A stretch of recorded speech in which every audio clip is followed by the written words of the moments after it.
한양, 조선의 심장부. 그곳에 한 소녀가 태어났습니다. 성은 신. 신씨 가문은 수백 년 명문으로 이름 높았고 그녀는 왕비가 되기 위해 자라난 아이였습니다. 예절은 완벽했고 말은 정갈했으며 눈빛엔 겸손이 담겨 있었습니다. 모두가 말했습니다. 이 아이는 궁에 들어가도 부끄럽지 않겠다. 그리고 그 예언은 현실이 되었습니다. 소녀가 16이 되던 해, 그녀는 진성대군과 혼인했습니다. 진성대군, 훗날 중종이 될 남자. 그는 조용했고 사람을 쉽게 믿지 않았지만 신씨를 처음 본 날 그는 미소를 지었습니다.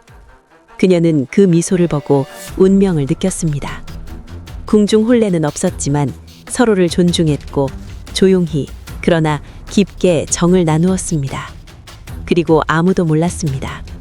그들의 사랑 위에 얼마나 무서운 바람이 몰아치고 있었는지. 혼인 후 신씨는 진성대군의 집에 머물렀습니다.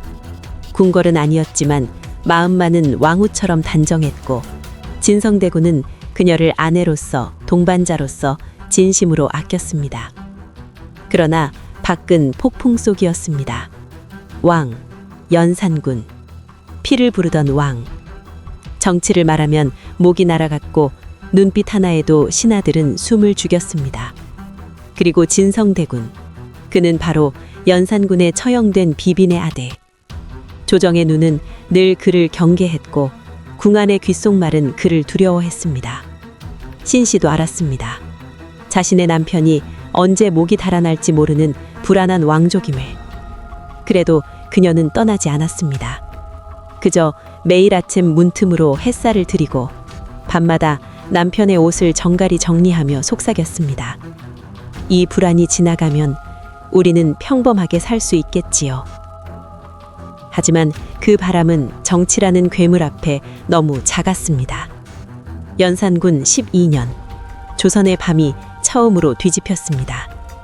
폭군을 막아야 한다. 백성이 피를 흘리고 있다. 검을 든 자들이 궁궐로 들어섰고 왕은 쫓겨났습니다. 그날의 정변은 명모가 아닌 정이라 불렸으며 왕위는 피비린내와 함께 진성대군에게 주어졌습니다. 뜻밖의 왕위였습니다. 예고 없는 직위였습니다. 그는 고개를 숙였습니다. 제가 어찌 선왕의 자리에 오르겠습니까? 하지만 조정은 말했습니다. 폐하, 지금 조선에는 새 피가 필요하오. 그리하여 그는 중종이 되었습니다. 그리고 신씨는 중종의 곁에서 왕비가 되었습니다. 혼례도 없었고 선포도 조용했습니다. 그녀의 마리에 익선관이 씌워졌고 비녀는 황금으로 박히었지만 그 미소는 짧았습니다. 왜냐하면 왕위와 함께 그녀의 아버지가 사라졌기 때문입니다. 신숙은 왕비의 아버지, 정변에 참여하지 않았다는 이유로 처형당했습니다. 나라의 어른들은 속삭였습니다. 왕비의 아비는 반역자요. 그녀를 곁에 두는 것은 불안한 불씨를 품는 것이요. 신씨는 이제 더 이상 한양의 규수가 아니었습니다.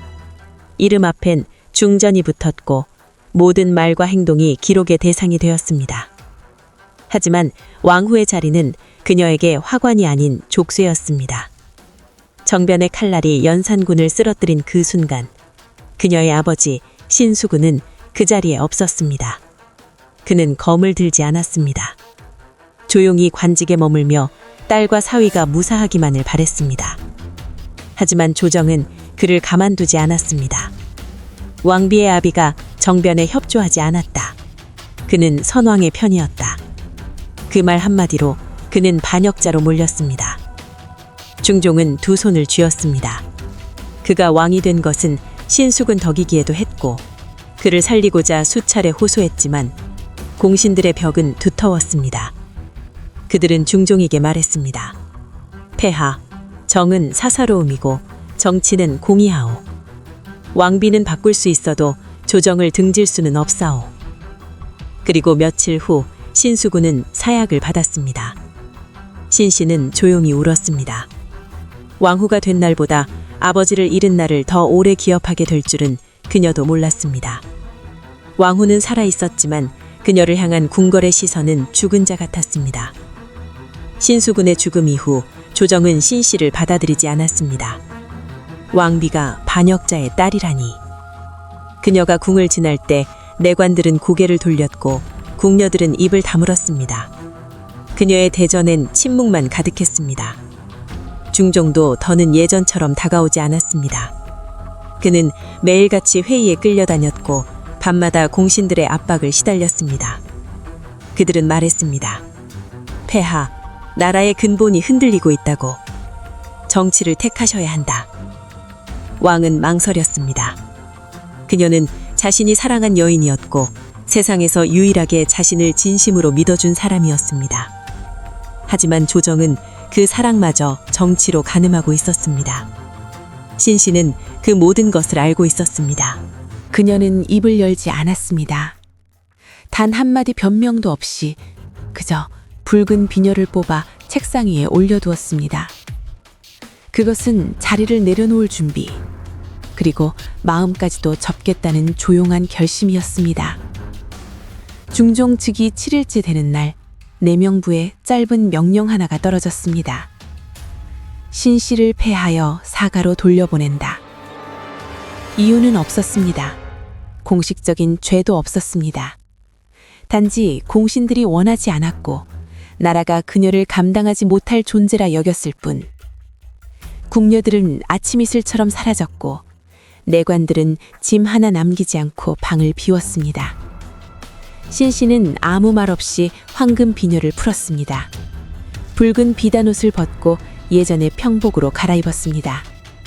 그녀를 호위하는 가만은 없었고 문 앞에는 단 한 명의 배웅자가 없었습니다.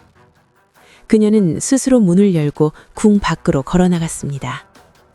7일. 그녀가 왕비로 머문 시간.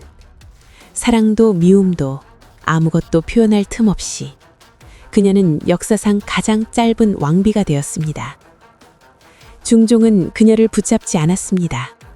그저 멀어지는 그녀의 뒷모습을 숨죽이며 지켜볼 뿐이었습니다. 그리고 그 침묵이 둘 사이의 마지막 인사가 되었습니다. 신씨는 궁을 나와 자신의 친정으로 돌아왔습니다. 아니, 돌아왔다는 말도 사치였습니다. 그녀는 궁에서 쫓겨난 죄인으로 왕의 부인이 아닌 망자의 딸로 맞이되었습니다. 집안은 침묵이었고 이웃들은 눈을 피했습니다. 문 밖 출입도 허락되지 않았고 편지를 받는 것도 금지되었습니다. 세상은 그녀를 죽은 자처럼 대했습니다. 하지만 그녀는 살아있었습니다. 날이 밝으면 붉은 치마 하나를 창문 밖에 걸어두었습니다. 그 붉은 천은 바람에 나부꼈고 그녀는 그 아래서 가만히 중종이 있는 궁궐 쪽을 바라보았습니다. 중종은 그 사실을 알고 있었습니다. 그도 매일 아침 인왕산 너머 붉은 점 하나를 바라보곤 했습니다. 말 한마디 전하지 못했고 편지 한 장 붙이지 못했지만 두 사람은 침묵 속에서 서로를 기다렸습니다. 하루, 이틀, 한 달, 1년. 그러나 그 기다림은 끝내 닿지 못했습니다. 시간이 흘렀습니다. 연산군은 사라졌고 조정은 점차 안정되어 갔습니다. 중종도 왕으로서 자리를 잡고 새로운 신하들과 함께 정치를 다스리기 시작했습니다. 그 무렵 사람들의 입에 다시 오르기 시작한 이름. 단경왕후 신씨를 복위시켜야 하지 않겠는가. 특히 살인파 학자들은 그녀의 억울함을 알고 있었습니다. 정변의 죄는 아비의 것이요. 딸의 죄가 아니니 다시 궁으로 모셔야 옳다. 그러나 공신들은 단호했습니다. 그녀가 돌아오면 공신들의 권세가 흔들린다. 왕의 심장을 흔들 존재는 박궁 밖에 있어야 한다. 결국 복위 논의는 기록만 남기고 사라졌습니다. 중종은 아무 말도 하지 않았습니다. 오직 매일 새벽 멀리 보이는 인왕산을 조용히 바라볼 뿐이었습니다. 그리고 신씨는 그 사실조차 모른 채 여전히 붉은 치마를 걸고 그가 불러주기를 기다렸습니다. 하지만 그날은 결국 오지 않았습니다. 시간은 천천히 그러나 무심히 흘렀습니다. 신씨는 궁에서 쫓겨난 그날부터 무려 51년을 한 번도 돌아가지 못했습니다. 그녀는 살아 있었습니다. 그러나 이름은 죽어 있었습니다. 신분은 그대로였지만 호적에도 사서에도 그녀는 존재하지 않는 사람이었습니다. 새 왕비가 들고 새 후궁이 나타나고 후세가 태어났지만 그 누구도 신씨를 입에 올리지 않았습니다. 오직 붉은 치마만이 그녀가 여전히 살아있다는 것을 말해주었습니다. 세상이 바뀌고 공신들은 하나둘 죽어갔고 정치의 중심은 사림으로 넘어갔지만 그녀의 자리, 단경왕후라는 칭호는 끝내 돌아오지 않았습니다. 그녀는 불평하지 않았고 원망하지도 않았습니다. 다만 매일 정해진 시간에 창문을 열고 붉은 치마를 걸었습니다. 그녀는 믿었습니다. 하루는 누군가 내 이름을 다시 불러줄 날이 오겠지. 신신인 조선의 왕비였습니다. 단 7일, 짧았고 외로웠고 기록조차 거부당한 삶이었습니다. 그녀는 왕비였습니다. 하지만 그 누구도 그녀를 그렇게 불러주지 않았습니다. 51년의 유배, 그리고 이름 없는 죽음. 무덤은 작았고 비석은 낮았고 재례도 없었습니다. 그녀의 삶은 그렇게 조선에서 지워진 듯 끝났습니다. 그러나 시간은 진실을 품고 있었습니다. 그로부터 180년 뒤 조선 영조대왕은 오래된 사관 기록을 펼쳐보았습니다. 왜 이 왕비의 이름이 어디에도 없는가? 궁중 노비의 구술, 사관의 잔잔한 기록, 남겨진 붉은 치마 이야기. 그 모든 조각이 모였을 때 영조는 명하였습니다. 신씨를 복위하라. 그녀는 정식 왕비로서 조선의 역사에 기록되어야 한다. 그리고 그녀는 마침내 단경왕후라 불리었습니다. 작은 무덤은 왕릉으로 격상되었고 나라에서 제사를 올렸습니다. 조선은 뒤늦게 자신의 잘못을 조심스럽게 고개 숙여 사과했습니다. 그리고 이제 역사는 말합니다. 단 7일의 왕비였으나 누구보다 진실된 왕비였다.